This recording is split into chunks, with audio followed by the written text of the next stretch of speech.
Hi, this is Rahman Sheikh. Welcome to Fortnightly Railway Transportation Systems podcast. I am the host and railway systems specialist. This podcast is primarily focused on railway experts who have vast amount of experience and contributed greatly to this amazing industry. This is not a technical seminar but focuses on feel-good stories, individual journeys, their success and failures, motivating younger generation to kickstart their career in railways and creating a sense of pride for the railway people who devoted their lives on the most environment-friendly public transportation. This week on Railway Transportation Systems podcast, I'm joined with Carolyn Walsh, Chair of the National Transport Commission, widely known as NTC. With more than 40 years of experience across the industry policy, transport safety, and regulatory reform, Carolyn has held senior leadership roles at both state and federal levels, including as Chief Executive of the Independent Transport Safety and Reliability Regulator, Commissioner of the Australian Transport Safety Bureau, and advisor on major reforms like Sydney Metro and the development of National Rail Safety Model laws. As the chair of the NTC, Carolyn leads Australia's efforts to modernize national transport laws and improve safety and sustainability across rail, road, and intermodal networks. Her career reflects a rare blend of public policy expertise, regulatory insight, and ethical leadership, making her one of the most influential voices in shaping the future of transport in Australia. Hi, Carolyn. Welcome to the pod. Thanks, Raymond, and thank you so much for having me. That's a very kind introduction. Let's focus on yourself and the NTC in my beginning questions.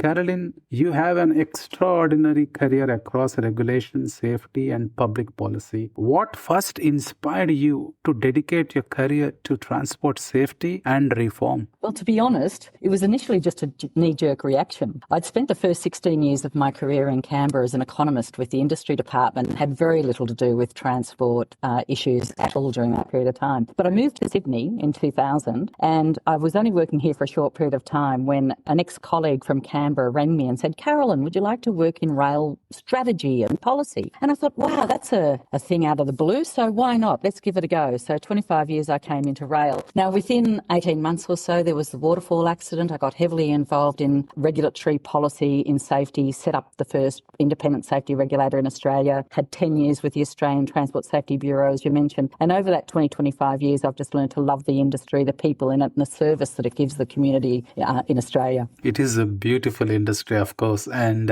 in regards to that Waterfall, I'll come back to that. There is a question for you on it. As a chair of the National Transport Commission, how do you see the NTC's role in shaping the future of transport in Australia, particularly for rail and intermodal systems? So firstly, Raymond, I think it's important for us to understand what the NTC is because it is a bit of an odd beast. It's a very unique organisation. What it's designed to do is acknowledge the fact that we have a federated system of governments all managing the land transport system in Australia. So when Australia became a federation in 1901, under the Constitution, land transport was given to the states and territories as their accountability. So, of course, as ex-colonies, new states, and being 125 years ago, they all started developing their own things in land transport. So everybody's very familiar in rail about the famous break of gauge between the three different gauges adopted across the country.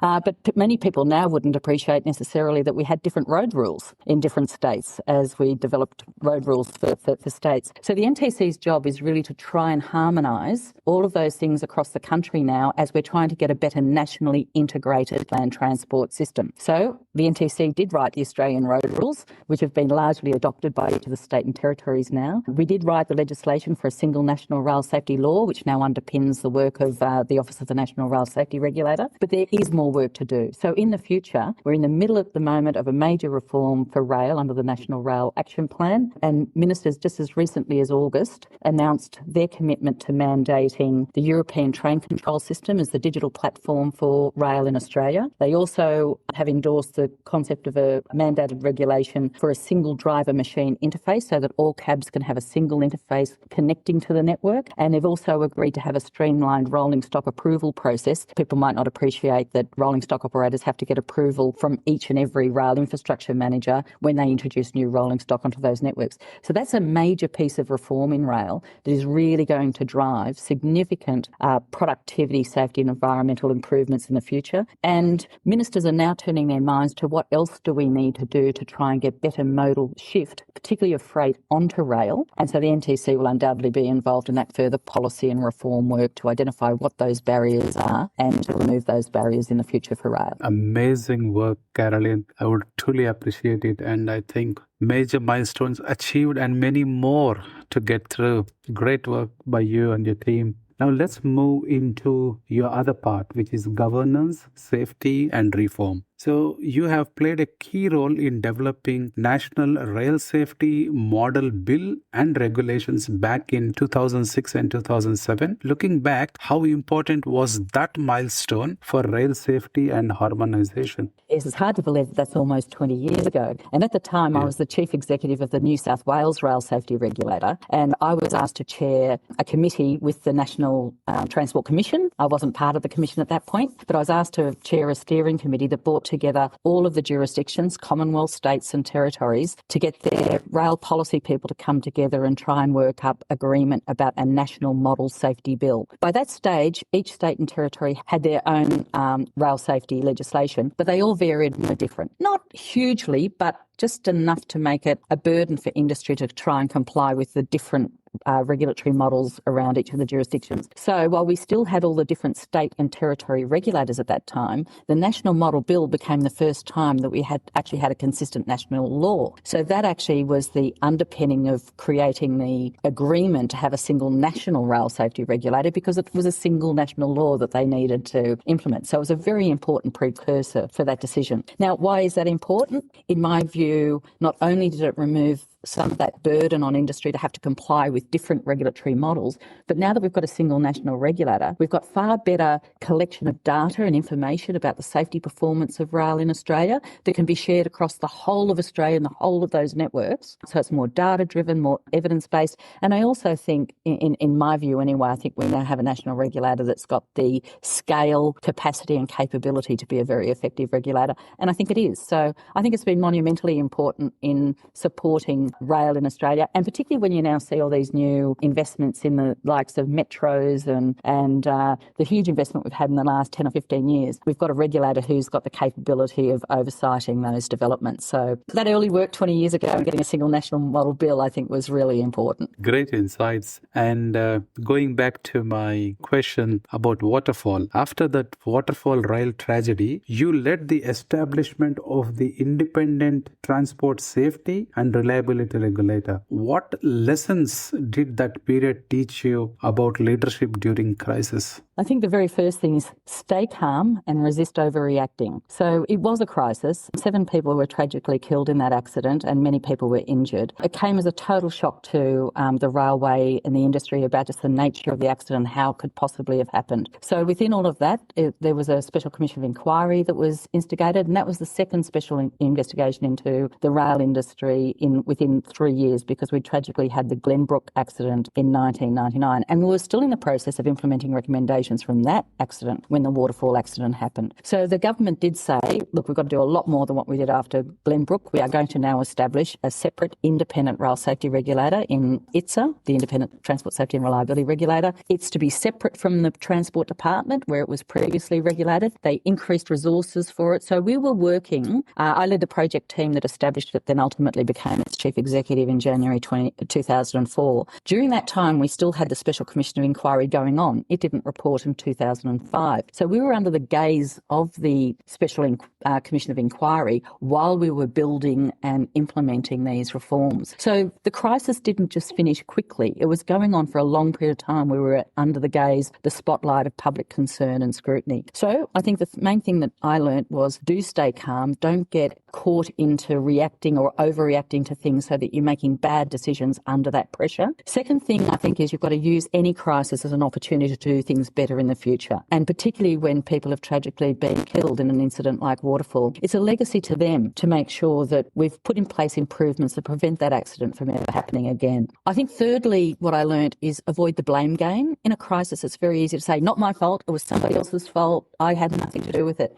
or I didn't contribute to it. I think the important thing is really to be honest and take ownership of your own accountability. What was your involvement? What are you doing to try and improve things in the future? Because we don't improve things if we don't accept accept that there's improvement to be had. And so we've got to own that in terms of our own accountability. I think it's also important to say that when there's not a crisis and you're not under that spotlight, stay slightly uncomfortable, because you're probably only one step away from another one if you're not uncomfortable. Because if you're not uncomfortable, you're not being curious, you're not watching things carefully, you're not making sure that you're managing risk so that the bad things don't happen in the future. So I think it is important to stay a little uncomfortable in leadership roles about the things that can go wrong without obsessing about it, so that you're actually prepared for you're prepared for trying to avoid any future crisis. Amazing insights, Carolyn. I always believe great leaders are great teachers. Listening to you, I feel like I'm in a classroom listening to a lecture from a teacher. Amazing stuff. I have another follow-up question. With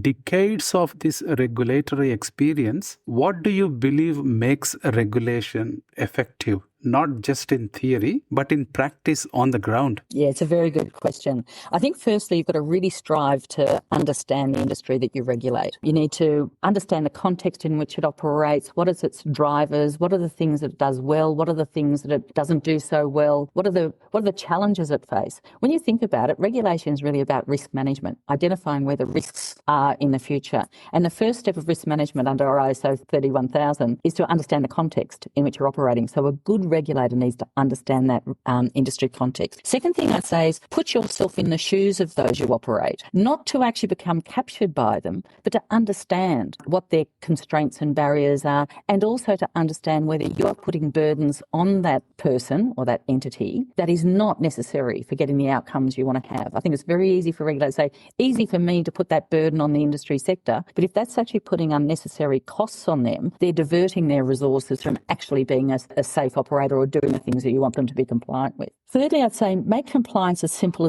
and as clear as it reasonably can. I do think we tend to overly complicate things that don't need to be complicated. Some things are complex, but you don't necessarily need to make the regulation overly complex to get the outcomes you want. And then finally, I'd say I think that any effective regulator, though, has to be prepared to act decisively when there is non-compliance or breaches of the law that can actually lead to poor outcomes. So it is important that a regulator can be the tough cop on the beat when it needs to be. Wow, what I hear is empathy. Put in your shoes and make the reforms. Wow, great. From governance, safety and reform, let's move on to policy, innovation and challenges. So Australia is often seen as fragmented in its approach to transport reform. What are the biggest challenges in achieving national consistency? Well, as I alluded to before, it really is our federated system. We have 6 state governments, we have 2 internal or mainland territory governments, and then we have a Commonwealth government that is actually interested in funding or co-funding infrastructure of national significance. So we've got 9 governments all involved in making decisions about the transport sector. Now, when you've got 9 governments, what you're doing is herding 9 very willful cats. They're not necessarily all going to be driven in the same direction at the same time, because they need to align their priorities. What is a priority for one government at one point of time might be a minor thing for another government who just don't really want to pay very much attention to it. Also, they might actually have different priorities, so they're actually in conflict with each other, and so it's hard for them to get agreement about approaches to things. People will just generally have different views. So if I've got a different view to you, Raman, we've got to find a way of actually resolving that difference of views, and we don't have a mechanism in our constitutional law to force the resolution of those views. It's not for the government, for the Commonwealth government to adjudicate those. It's not their role. I think some people might think it is, but it's not. So the role of the National Transport Commission is to try and get agreement amongst each of these jurisdictions, and that is a huge challenge to try and get national approaches to things. When you think about it also, at any point in time, we could have either a minister or a senior official in any of those jurisdictions who's new to the job. So they may not even have very good understanding about what the national challenges and priorities are to lend support to the reforms. So when you get an opportunity like we had this year of getting support for the National Rail Action Plan priorities that I described earlier around commitment to the European train control system, about streamlining rolling stock approvals, when we had that alignment of views of all of those jurisdictions, we were jumping through that window as quickly as we could because we had all of those jurisdictions lined up and ministers were all incredibly supportive of those reforms. So that was one of the shining lights or times in my career doing this work, because often it's a very hard slog. It is. By listening to you, I can gauge the amount of challenges you're going to face in a day-to-day basis. Wow, I should simply say it's amazing work which NTC is doing. One of the NTC's most recent achievements is securing agreement from ministers to adopt ETCS as the national signaling and communication standard. Why is this such a significant step, and what benefits will it bring to the Australian rail industry? It is a terrific milestone, I've got to say, and I'm very, very pleased about the decision to do this. What it will effectively do is prevent a digital break of gauge in the future. As I say, we're very familiar with the break of gauge that we had with the different physical gauges that we had with the railways across the country, and had to spend a lot of money building the standard gauge network across Australia. What the commitment to ETCS will do is ensure that of the 8 or so rail infrastructure managers who manage that interstate standard gauge network across Australia, that as they implement digital systems, they will use the same standard, the European standard, and therefore it'll be seamless for rolling stock to operate right across that national system. Without that mandated standard, we did have a situation where different railways were either adopting the European standard, but there was no guarantee that they would implement it consistently, or the RTC was looking at their ATMS technology based on American standards, and we were having difficulty in finding an interoperable solution between that and the European standards being adopted by other railways around that network. So the decision to adopt European technology as the standard has now prevented that potential digital break of gauge.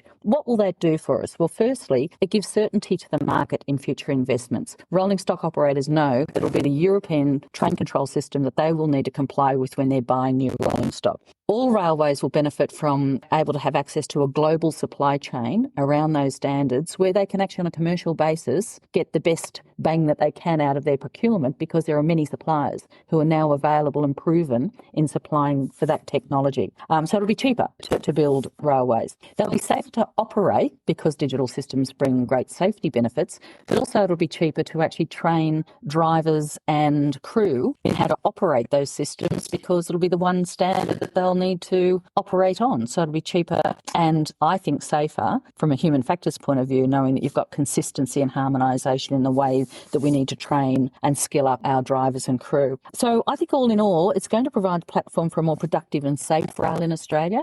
In doing that, hopefully, it will help facilitate investment in rail in Australia. And the more we can get investment in rail and have that modal shift, particularly of freight, onto rail, we're also going to have terrific environmental outcomes in terms of helping to address the reduction in emissions from the transport sector generally. So it's win-win all around. Yes, it is. My follow-up question is, it's not just operator or a regulator, supplier, and not just drivers and crew. Will this help the generic engineers and the maintainers to have one competency, and which would enable them to work across all the states? It's a very good observation, I've got to say, because at the moment, if you're a signalling engineer doing some work on the Sydney network, for instance, and you want to move to Melbourne to do some work down there, they've got a different competency management system based around different things. So we're also looking at reform to try and get consistency across competency management so that signalling engineers, technicians, maintainers can more easily work across different railways. And that's facilitated by those railways having common signalling and communications platforms, because they don't actually have to learn new and different systems to be able to do that. So it's both in terms of their knowledge and skills being applicable to those other railways, but also now can facilitate some reform in those competency management arrangements where we're not requiring people to reconfirm their capability from one railway to another railway. Amazing stuff. I am really keen to look forward to this. And as you said, Carolyn, you have worked in both Commonwealth and state governments as well as industry players. What do you find most effective in achieving genuine stakeholder engagement? I hope this resonates with people who know me, because they might say she doesn't do that. But the things that I think are very important is to basically build genuine relationships. Stakeholder engagement is about engagement. And I think in doing that, really need to build personal relationships with people, to build what you described earlier as a bit of empathy with the people that you're working for. So I do think you need to be empathetic and listen to other people when you're engaging them. It's very easy to go into an engagement thinking, this is my view, I need to get this across to them, as opposed to listening what their view is and then understanding why they might have differences of view. Because we're all dealing with smart and clever people. There's got to be a reason why you might have differences of views as you're negotiating particular outcomes. And it's normally because you've just got a misunderstanding about the different people's perspective. So listening is actually really important. But then I think you've got to be honest but respectful when you are offering a different point of view, because you may have a reason for saying, now, we might need to agree to disagree on this one because of, and then you've got to be very clear about articulating why that's the case, but respecting the position of the other person in arriving at a different position. Now, of course, if you're working in the regulatory space, that might mean I'm going to impose my view on you because I'm going to recommend to ministers a change to the law, which is going to be counter to what your view is. So, I think one needs to be respectful in that arrangement, because otherwise people can often feel bullied or trampled into doing things without feeling as though they've truly been listened to and that we fully understood their views before we make those decisions. Wow, great insights. Listening, that's one of the most toughest soft skill to develop. Anyways, many of your reforms intersect safety with sustainability. How do you see these two priorities aligning in the transport sector's future? Yeah, so my view, a key ingredient of sustainability is reliability. How do you get a reliable railway when you're getting more rain, more flooding events, all that sort of stuff? By building greater resilience into the railway, we get a more reliable railway, and in my view, a more reliable railway reduces safety risks. So I think they are quite aligned, because if you can get more sustainability and resilience into the railway, I think you reduce safety risk. And Carolyn, one most important question on regulators. With this new technology and autonomous systems, digital signaling, data-driven safety, how should regulators adopt to keep pace with innovation? Yeah, another very good question. Look, I think that we're well into the third generation of rail technologies. The first was mechanical, the second was electrical, and now we're moving into the digital era. And all the way through that time, a regulator has need to keep pace with those revolutions and those changes. And so to date, we've had technical skills within the regulator around signalling, civil construction, engineering, human factors, operations. And obviously, the regulator now needs to respond to the digital era and ensure they've got skills and capability to understand how digitisation is impacting the safety of the railway, both for good, because there'll be a lot of positive safety outcomes that come out of it, but there are also risks. Think about cyber risks, for instance.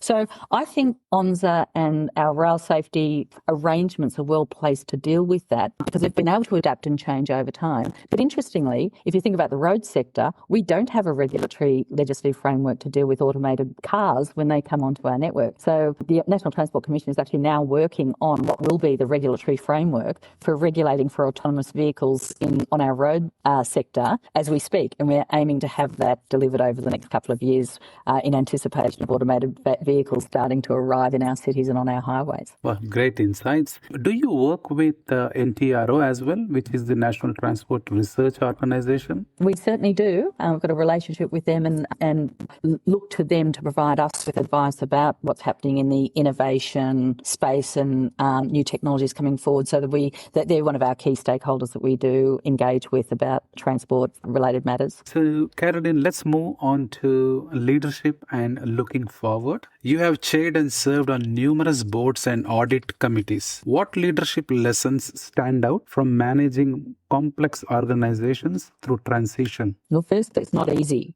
I think the level of complexity that we're getting now and the pace of change is just phenomenal now. I actually think that transition and change management is now our new business as usual, because things do change at such a pace, as we're seeing things like AI, digitisation, big data, all those things are driving amazing change at amazing pace. So I think in terms of leadership, you have to be very alert to that and alert to what is changing around you and have the flexibility to be able to adapt accordingly. And I think that's really, really difficult. Things that I was skilled in even 10 or 15 years ago now are passé as you look at how technology and innovation is changing. I also think there's greater expectations of the community about large organisations, particularly government organisations, in terms of what it needs to be able to do and deliver. So to do that and do that in a leadership position in these complex organisations, I think the supporting things around you is good governance, to make sure you've got good governance arrangements in place, supported by effective risk management, to know and understand what's changing and what the risks associated with that are. You need reliable data and evidence in terms of how to make decisions. And then I think a really tricky thing is, in order to not just respond to every change that happens every minute of the day, which it does, because you'd be exhausted, it's actually when to make decisions and when to change. What are the strategic times in which you now need to actually adapt or pivot to a new way of working or a new way of doing things? Because each time you do,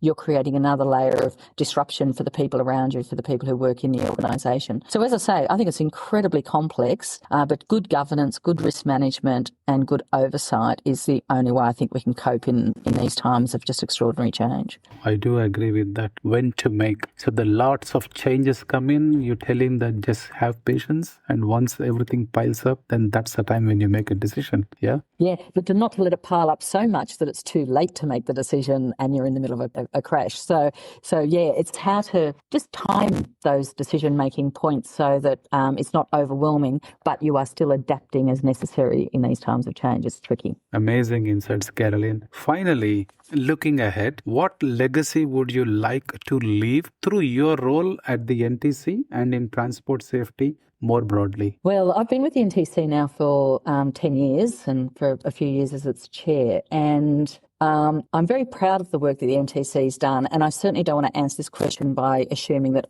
it's my legacy. I think it's a legacy of the NTC and a great organisation with a lot of people contributing to these outcomes. But the sort of legacy I'd like from my era in transport reform is that we got some big reforms done. And I think we have in the rail space going, particularly with these most recent reforms that we've been talking about on the National Rail Action Plan. We are in the throes of landing major reforms to the National Heavy Vehicle Law, which will lead to reforms in the heavy vehicle space. As I mentioned before, in the design of a regulatory model to accommodate the introduction of automated vehicles when they come into Australia. I think there'll be three very big legacy issues in my era at the NTC. I think specifically facilitating for a safer transport sector, things like the decision around adopting the ETCS system for rail. But I think the NTC does a lot of work quietly in the background that a lot of people may not necessarily appreciate, but are really important for driving the safety and productivity of the transport sector. The team constantly updates laws and guidance materials